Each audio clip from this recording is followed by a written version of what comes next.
Been in the Air Force about coming up to 8 years now. A couple of sleepless nights I had just before I went, what have you. About 4 of those years have been spent on the bomb disposal side of it. Washing your wagons, making sure they're all up to scratch, full of oil, all that type of stuff. My basic trade is an armourer which deals with any sort of explosives. Eating Subways and watching the TV in my tent. From small arms, waiting for something to happen that inevitably never did. Bomb dumps, actually loading the bombs up to the aircraft. A few interesting moments, but there's a lack of volunteers for it. I was supposed to be doing a 4 month over there. How many people can actually say that they've done bomb disposal in their life? We weren't needed there anymore, so we ended up flying back home. I get paid for blowing things up. For a pint. Big explosions and big boys' toys. We're on 24-hour call, you see, so unfortunately no alcohol whatsoever. Just learn how to march out, iron your socks. It makes your beer taste nicer when you get back though. Or how to polish your shoes. You can only go to the gym so much as well, you know, before you burn yourself out. That last 8 weeks. We'll get up in the morning about 6 in the morning for PT. And that's where I learnt the armament side of it, me ejection seats, me missiles, bombs. Going for your own run. That lasted 14 months. Or you were welcome to join in with the army lads. But the job itself got a little bit mundane after a while. I never done, I just done my own thing. There's about 3,000 personnel on the camp. Go back, shower, shaved. And I got a local girlfriend up there as well. Then breakfast. I would actually go back. After breakfast we'd all meet up at work. It's a possibility for the future. Have a brew. But while I was in the TA, I was at uni at the time. And then we'll be given a list of jobs to do for the day. I didn't do very well in my illustration course. Sort all your kit out, make sure everything had fresh batteries in it. I didn't really want to leave my family at the time. Make sure your rifles were clean, all your ammunition's clean. Something sort of clicked in us and I thought, come on, you only get one chance at this. Square everything away in the back of your wagon. Went for a pint in the town and the next thing I was in the careers office. Then the rest of the day basically is a bit ad lib. Spoke to my dad about it and then took it from there. Had massive stockpiles of ammunition which needed blowing up and getting rid of. I failed the aptitude test for air crew. It's not a massively dangerous job in a sense, but it's physically hard work. I ended up joining as an armourer and never looked back. Well, we had 9 tons of ammunition to stockpile. So don't expect somebody in the Air Force to be doing this job. Set up the explosion. Initially signed on for 9.5 years. Make the explosion go. I've done 8, so I've just extended to 12.5 years now. Back in the UK, we'd have to clear that up after us. Once you get to sergeant and above, yeah, you're talking big step in pension. With it being in the middle of the desert, in the middle of nowhere, we could just leave it where it was. Do the time and get out. We did get rocket attacks. Fancy something different. I think we had about 4 or 5 when we were there. Definitely in for the life. The whole camp goes into shutdown, then everybody gets under hardcover. I class it as a 9 to 5 job. It's when they first come in. Yeah, I officially live on the camp. You're going about your normal daily business. More or less live at my girlfriend's. The first thing you do is hit the ground face first. Room inspections, which you get every 6 months. You get the second siren. Coming on to 32 now. It's not your all clear. It's a pain in the backside, to be honest. The first time I was out there, it didn't bother us at all. I want to get myself on the property market. But this time, I don't know whether I knew what was coming. I was heading towards a Fusiliers. I was grabbing myself, I just froze to the spot. It sort of guided us towards the RAF. It was a bit of a running joke with the lads, actually. Spent 4 months in Northern Ireland. You've been out there before, what's the matter with you this time? I got a medal for it, but I'm a bit of a shame to wear it. However, these warnings don't always happen. Handing out weapons to the guys who were going out in the streets. But we were lucky enough, we had about 20-second warning every time. Eating burgers and drinking Guinness. But it's 20 seconds where they're lying there on your belly, thinking about where this thing's going to land. Yes, for my trade as an armourer. 20 seconds seems like half an hour, yeah, definitely.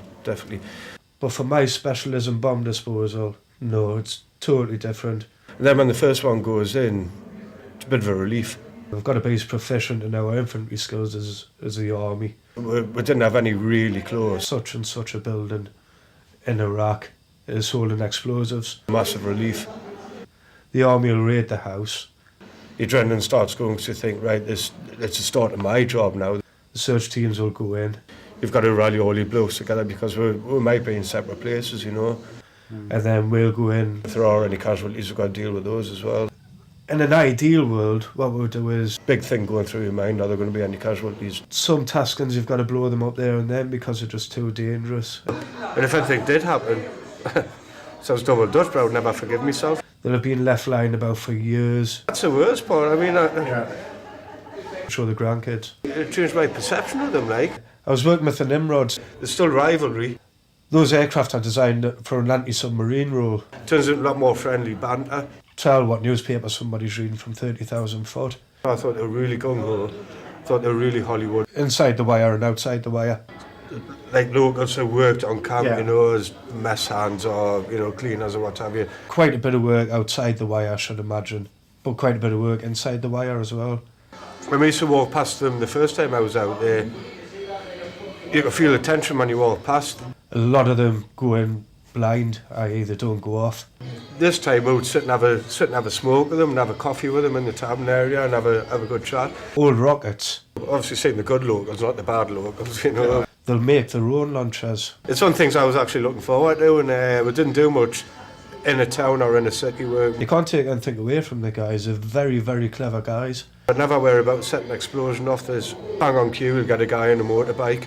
Massive degree of accuracy as well, using stuff that they find in scrap yards. You're like, right, stand by, firing, hang on, wait for the bloke on the motorbike. I'm going into the unknown, really. Big group of people in the forces pitch up. Even in Iraq, there's still curiosity about it. You're sort of on your own.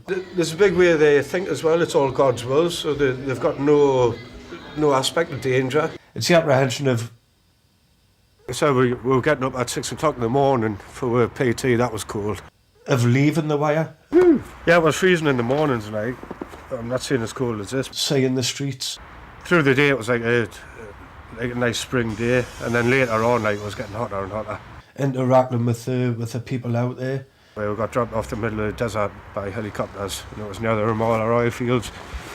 Massive degree of excitement. And it just drains you, man. Absolutely drains you. And there's no way you can escape from it. Apprehensive at the same time. Think, oh, I'll have a nice drink of water, but the water's boiling hot. It's quite a strange mixture of emotions, really. Body armour, man. The body armour just soaks the sweat out there. I'm really looking forward to getting out there and doing my job. Basra camp is separate camps within one big camp. About local customs and how we greet people. If you're on your own little camp, you don't have to wear body armour out and about. They're a very proud people. They'll take your body armour, your helmet, and at least a pistol. All about respect and I'm bigger than you.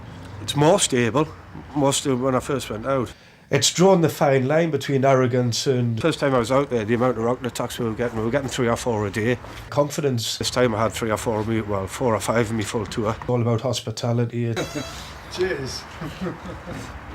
It's all about giving. It's all about welcoming people.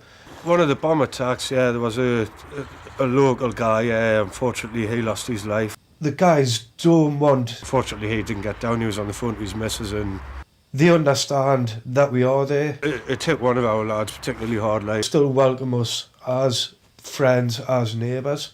Wasn't too nice at all, of course not. If you're in a pub and you're talking to somebody, you can tell if they're not comfortable.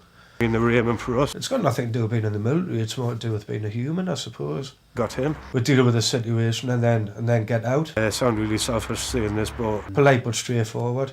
at least me and all my mates got back alright. Be those guys that find the stuff that we're out looking for. That was all I wanted, and that's all that happened.